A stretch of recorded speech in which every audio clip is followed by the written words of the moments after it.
In this video, I'm going to show you why your ads seem broken even though the real problem isn't your ads. If you're running ads that get clicks but people vanish before they buy, that's the symptom I want to talk about. It feels like the ad is lying to you. High click-through rate, cheap clicks, low purchases. And your first instinct is to tweak creatives, change audiences, blame Meta, or think that ads just don't work for your business. Now that's the easy explanation and it's usually wrong. By the end of this video, you'll see the real bottleneck, why the usual fixes fail, and the single decision that will actually move the needle for your store. So you try the easy visible fixes first. You increase your ad spend because clicks look cheap. You swap ad creatives because it feels actionable. Maybe you blame traffic sources or pause campaigns and wait. See, these moves feel logical because you can change an ad in minutes, but these things may fail because they don't address the actual source. You're treating a symptom, not the real problem that's stopping orders from compounding into predictable growth. So this pattern and this sequence is exactly what trips you up. Here's how to look at the problem differently. So start by changing your lens from more traffic to where value is lost. Ask yourself, where along the purchase path are people leaving?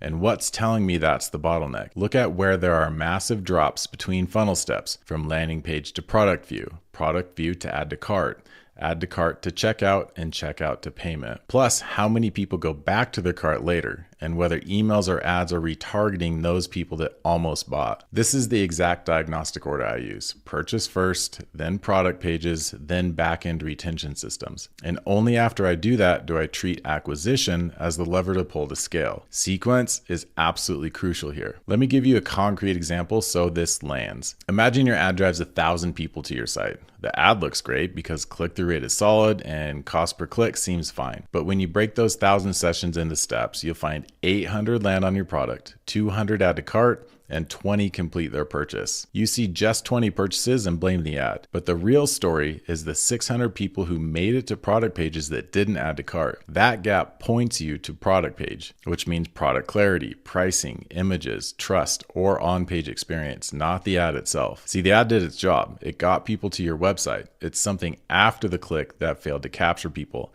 and that's the diagnostic lens you need to see. So what's the real bottleneck? In these cases, it's almost never traffic. It's the purchase path, the sequence of steps between clicking on the ad and the payment, and specifically the first step where the largest group drops off. That big percentage loss is the lever with the highest ROI and the one thing that you should be focused on. Fixing anything downstream is just noise, like a slightly better creative, a different audience strategy, or a different campaign structure in Ads Manager. All the while, your purchase path bleeds visitors and it's a waste of time and money. You have to find the one place where a small improvement compounds across every click you buy. That's offer clarity, friction in the add to cart and checkout process, or lack of trust and persuasive content on the product page. So learn to prioritize your decision making. Stop pouring effort into ad level changes until you know the purchase path you're paying to fill is actually working. Ignore audience changes and fresh creatives for now. Don't chase lower cost per click as if that solves conversions. Prioritize the place in the funnel with the largest consistent drop.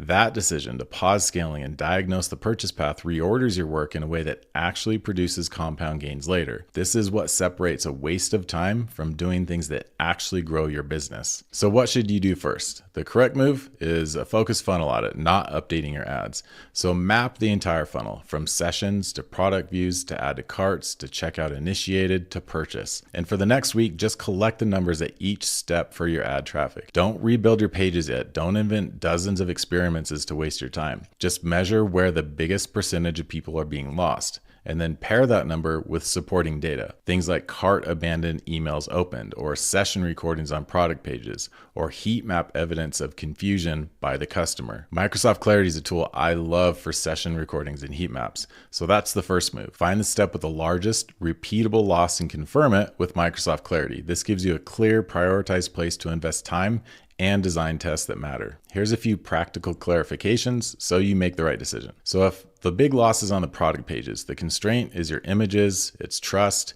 and details on your product page, not your traffic. If the loss is between add to cart and checkout, look at friction, payment options, or other hidden costs. If add to cart looks fine, but conversions after people start to checkout are low, check your fulfillment transparency, other trust signals, and any surprise fees. And if you have no repeat purchase system, acquisition costs are going to always continue to get higher over time. Retention and owned channels matter for profitability once the purchase path works. So make sure you're sending emails, texts, and posting content on social media to keep people engaged. So here's a simple summary. Ads bring your attention. They get people to click to your website. Your website either captures or loses that attention. And most fixes fail because they treat attention as a problem when your website is leaky. So your job is to identify the biggest leak, confirm it with a second signal, and then invest in that one place before you scale your ad spend. That sequence is what turns wasted clicks into profitable revenue. Hopefully this helps you see the real problem a little bit more clearly. Fix the purchase path first and your ads stop looking broken. And if you could use my help fixing your Shopify sales funnel, just hit that link in the description to get in touch.